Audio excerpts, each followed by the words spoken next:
તમે સંભાળ્યું રે રાખજો અમારા વારડા ગામનું માને બાપ અમારા કાળડિયા પરિવારનું દે અમને માવતર મળજો તો મારી ભવાની માં મળજો. આજે પવિત્ર અને પુણ્યશાળી વારડા ગામની પાવન ધરા ઉપર માં ભવાની અને હડકમાઈ માની પ્રાણ પ્રતિષ્ઠા મહોત્સવમાં તમામ ગ્રામજનોએ સરસ મજાની પ્રાણ પ્રતિષ્ઠા મહોત્સવ ગોઠવ્યો છે. તો તમામ ગ્રામજનોનો ખરેખર ભાઈચારાની ભાવના જળવાઈ રહે. ગામના યુવાનોએ જે સાથ સહયોગ આપીને જે મહેનત કરી છે એમના ભંડારમાં ભગવતી કાયમ માટે ભરેલા રાખે એવી હું હૃદયપૂર્વક પ્રાર્થના કરું છું. હું તો ખરેખર જો ખેતી હાથે સંકળાયેલો છું, જાજુ કોઈ બોલતા આવડતું નહીં, પણ આજે જે સદારામ બાપાની અસીમ કૃપાથી મારે જે લીલા લહેર થઈ છે એ ગામડે ગામડે ફરીને શેર કરું છું. ભાઈઓ આજે આપણા પરમ પૂજનીય વંદનીય દાસબાપુ બેઠા છે અને ખરેખર અમારા પાતુભાઈ ને આ ગટારામ ને બધા સાક્ષી છે કે શું હતું કનવરજી પાસે થોડા વર્ષો પહેલા. ખરેખર જે દાડે અન્ન ખાવા નતું, જે દાડે મારી ડુબળી દશા હતી, દાડે મારો સદારામ બાપો હતો. એ દિવસો ભૂલ્યો નથી. ભલે આજે ફોર્ચ્યુનરમાં ફરતો હોય પણ સાહેબ એ દિવસો ભૂલાતા નથી. ખરેખર એ સદારામ બાપાની કૃપા છે. પાતુજીને ખબર છે 100 વાર તો બાપાની એઠી થાળીઓ કાઢી છે મેં. ખરેખર બાપાની એઠી થાળી ખાવા માટે અમે ઝઘડાતા હતા અને સાહેબ એના ગુણ આજે ઉતર્યા છે. ખરેખર હું તો બાપાનો ઘડીએ ઘડીએ સદારામ બાપાનો આભાર માનું છું કે ખરેખર આજે મારા જેવા એક યુવાનને મોદી સાહેબ જો મળવા બોલાવતા હોય, હજારો યુવાનો સાહેબ આજે એસપી સાહેબ, કલેક્ટર સાહેબ બધા જો મળવા આવતા હોય તો એ સદારામ બાપાની કૃપા છે. હો સાહેબ, દેશ અને દુનિયામાં કન્વર્જની ખેતી વખણાતી હોય તો એ સંતોની કૃપા છે અને હું તો આભાર માનું સદારામ બાપાનો. ખરેખર આપ સૌ પણ ખૂબ સંતોના ગહારામ રહેજો સાહેબ. હું ઘણી વાર કહું છું કે સાહેબ રૂપિયા ગમે એટલા હશે, ઘરમાં જો શિક્ષણ નહીં હોય, ઘરમાં સંસ્કાર નહીં હોય તો સાહેબ ઉમરા ઉજી ભરેલું પડ્યું છે પણ સાહેબ જો એક છોકરો ઊંધો પાછો નહીં તો 100 મહિનામાં ખાલી થઈ જાય. એટલા માટે કહું છું કે ખૂબ સંતોના ગહારામ રહેજો સાહેબ. એમાં જુવાનીમાં સંતોનું શરણું સ્વીકારી લેજો સાહેબ. ન કે ગડપણ કાઠું છે. પછી કોઈના મનમાં એવું હોય ને કે ગંઢા થઈને જાત્રાયું કરશે ને ગંઢા થઈને ભજન કરશે તો એ તમારો વ્યાયામ છે સાહેબ. ગડપણમાં તો પછી ડોક્ટર કે ખાવાનું અને છોકરાને વહુ આલે ખાવાનું. તમારે ગમે એટલું હશે પણ તમારો ખટાવ છેલ્લે ભેંસના વાડામ છે. જેટલા ઉથમા કરવા એટલા કરજો પરા. ખૂબ પ્રભુનું ભજન કરજો સાહેબો. અને ઘણી વાર કહું છું કે વર્તમાનને માણો, ભવિષ્યને ભૂલી જો અને ભૂતકાળની ચિંતા છોડો. આ ધરતી ઉપર 5000 માણસો સવારે ઉઠતા જ નથી. તમારો મારો નંબર ચારે આવે કેને ખબર કહો. એટલે ખૂબ મોજ કરવાની, આનંદ કરવાનો સાહેબ.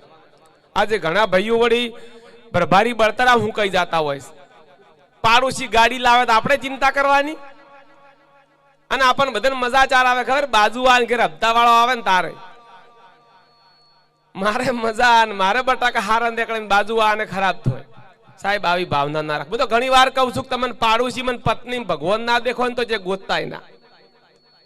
તીરથ વરત જાપ તાપ તીરથ ગમે તે કરો પણ સાહેબ તમારો સ્વભાવ નહીં સુધરેલી કા વેત નહીં પડે. ભલે ગમે ની હેડતા દો ને ગમે એટલી મોનતા મોનો. તમારે સુખ તમારે પોતાને પ્રગટ કરવાનું છે, આનંદ તમારે પોતાને પ્રગટ કરવાનો છે. એટલે આ મનુષ્ય દેહ મળ્યો છે તો કુટી જન્મના પુણ્યથી મળ્યો છે. એટલે વેડફાઈ ના જાય એનું ધ્યાન રાખજો. જેને દોત આલ્યા છે ને એને ભગવાન સાવવાનું આલે જ છે. નિત નિત જગત જમાડે પ્રભુ મારો, નીતિ નિત જગત જમાડે. ખરેખર અમુકન તો એવું લાગતું હોય છે કે ખરેખર આ જિંદગી છે ને જલસા કરવા મળી છે. સાહેબ જલસા કરવા નથી મળી. પ્રભુનું ભજન કરો. અને કબીર સાહેબે એક જ વાત કરી કમાલીબાઈને કે કર સાહેબ કી બંદગી ઓર ભૂખે કો કુછ દે. તમારે કોઈ કરવું નથી, આયા જાની સેવા કરો અને દાન ધર્મ તમારા પૈસા વાપરો. આવા કાર્યમાં તમારું ધન વાપરજો. તમને પૈસા આલ્યા હોય ને ભગવાને તો તમે 25 રૂપિયા આવા કામમાં વાપરજો, 25 રૂપિયા મા બાપની સેવામાં વાપરજો અને સોડિયન રાજી રાખજો સાહેબ. કોઈ દાડો તમારે દુઃખ આવે તો મને યાદ કરજો. ન કે પછી લાઇટ ચેકિંગ વાળા પોલીસ વાળા વાટ જોઈને બેઠા છે, તમે 10મો ભાગ ને કાઢો તો. એટલે ખૂબ પ્રભુનું ભજન કરજો. અને ભાઈઓને તો હું ઘણી વાર કહેતો છું કે ગમે એટલી બળતરા કરો, ઘરમાં નવી થાળીઓ પડી ને પરોણા બદલે છે, નવી શીરો કોરી ને વેવાઈએ બદલે છે. તમારા બદલે કોઈ દાડો ઘરવાળાની શીરો કર્યો છે? એ તો વેવાઈઓ આવે તાર કરે છે, તમારા બદલે નહીં કરતા. એટલે ખોટી આવી બળતરા ના કરતા. ભલે મારી બહેનો માં દુર્ગાનું સ્વરૂપ, ભલે એનું છે ઉતારમ નોમ નાર્યું, પણ તમે પોતું મારલા ભાદરા હેડો ખબર પડે. ખરેખર માં દુર્ગાનું સ્વરૂપ છે. રોટલા ઘડતી હોય તરમાં અન્નપૂર્ણા હોય, છોકરા ભણાવતી હોય તરમાં સરસ્વતી હોય, અને કોક દાડો મહાકાળી બનતી છે. એ દાડે તમે નમી જો તો મજા થઈ જવાની છે. એટલે ખૂબ નર નારીનું એક મતું રાખજો. નર નારીનું એક મતું ત્યાં સરગાપુર થાય થતું. એટલે ખરેખર હું તો ઘણીવાર બહેનોને કહું છું કે આ રોમની જીવતા જે પૂજા કરજો સાહેબ, પથરામાં પોતું મારવાથી કોઈ મળવાનું નહીં. કોક દાડો નાતા હોય ને તો વહા માથ ફેરવજો. એ ધર્મ છે. તમારે કડવા ચોથ કરવી હોય તો કરજો, ના કરવી હોય તો વધો નહીં, પણ હું કોઈ દાડો કડવું બોલજો મત. અને ઘણી વાર હું તો કહું છું કે તમારા પતિ નોકરીએથી કે ખેતરમાંથી ઘરે આવે ને તો તમારી એક સ્માઇલની જરૂર છે. એમને તમારા પાસેથી કોઈ જોતું નહીં, એક સ્માઇલ આપવાની. પણ અમુક બેનો તો ખરેખર પતિ બહાર જાવ તો હોજી ભૂંઠી ભરાઈને બેઠા હોય. તમે જોપરા અમારે હોમ કરવાનું એ પછી વાત કરવાની. ખરેખર આ પતિ એ જ ભગવાન છે. ખૂબ નર નારીનું એક મતું રાખજો. થાય સરગાપુરમાં થતું એનો મતલબ શું સમજે તમે? કે જો ભગવાન ના હાથે તમે તમારો ભગવાન કોને લેવા આવે? જેને સરગાપુરમાં થતું થાય એને. બાકી જમના હાથે જવું હોય તો તમે તમારા આદમી જમ બોલવું એમ બોલતું, મારો કોઈ ના નથી.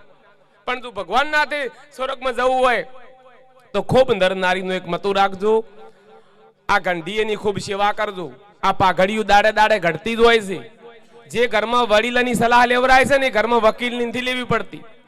એટલે ખૂબ એમને નમજો.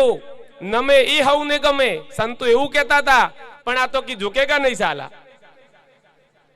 જે ઘરમાં વડીલોની સલાહ લેવરાય છે ને એ ઘરમાં કોઈ દાડો દુઃખ નથી આવતું. પણ હવેના છોકરાને તો જોડે ઇન્સ્ટાગ્રામમાં જ બધું છે. આ ફોન ખોતરવાનું મેલજોઠું અને હોજ હવારી એન પાસે બેહજો થોડીક વાર. તમારા મા બાપને તમારી ગોળીઓ નહીં જોવતી, તમારો સમય જોવે છે. ફોજ હવારી એન પાસે અડધો કલાક બેહવાનું. અને હું તો કોઈ ડુંગરા વાળી બદલે ધજામાં તો લઈને જાજો, ન કે ઉમરા વાળીને હાડલે હાસવજો.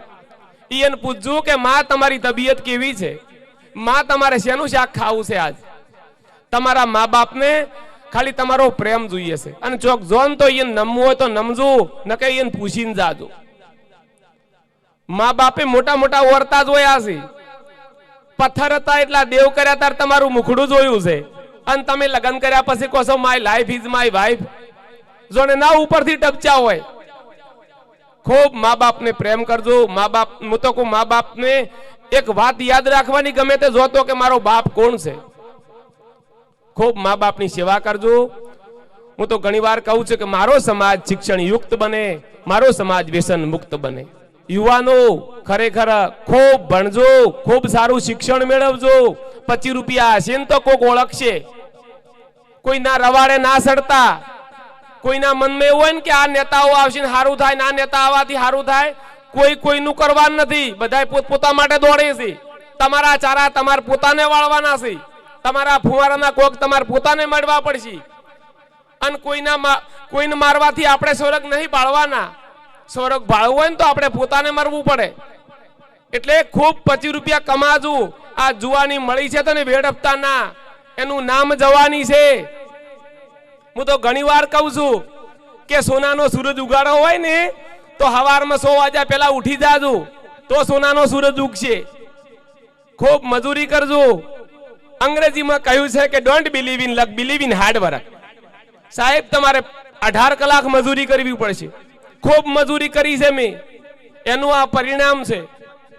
કોઈ લોકોને તમે બોલીને જવાબ નહીં આપવાનો. મહેનત એટલી હદે કરવાની ભગવાન પણ વિચાર કરે કે હવે આને આપવું પડશે સાહેબ. અને આજનું કર્મ કરેલું આવતીકાલનું કિસ્મત છે. એટલે ખૂબ મજૂરી કરજો. ઘણી વાર મારા યુવાનોને કહું છું, ખરેખર યુવાનોએ આજે મને આખી મારી દિશા બદલી નાખી છે. મારા ઇન્સ્ટાગ્રામની અંદર આજે 4 લાખ ફોલોવર આપ્યા છે. એવા ખરેખર મારા ઇન્સ્ટાગ્રામ ચાહકોને ખૂબ ખૂબ હૃદયપૂર્વક આભાર માનું છું. અને ઇન્સ્ટાગ્રામમાં જે લોકો ખરાબ કોમેન્ટો કરે છે ને તો કોઈ ગભરાતા ના. કોઈના વિડીયામાં ખરાબ કોમેન્ટ આવે તો, કારણ કે સતયુગમાં પણ હવનમાં હાડકં નોખવા વાળા હતા.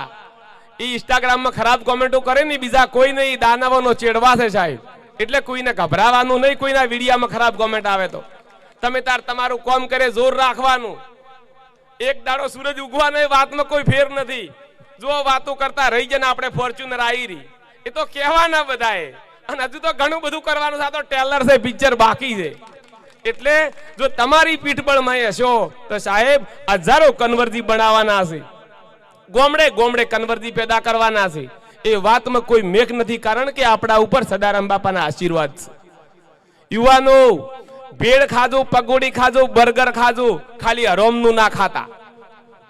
અને ઇન્સ્ટાગ્રામમાં રીલ બનાવજો, સ્ટેટસ બનાવજો, ખાલી લોકો ના બનાવતા. ખૂબ હળી મળીને રહી મા બાપનું નામ ઉજ્જવળ કરજો. આજે વધારે કોઈ કહેતો નથી. આપ સૌમાં ભગવતી, માં હડકમાઈ માતા અને માં ભવાની માતા આપ સૌના ઉપર કાયમ ને માટે અમી દ્રષ્ટિ રાખે.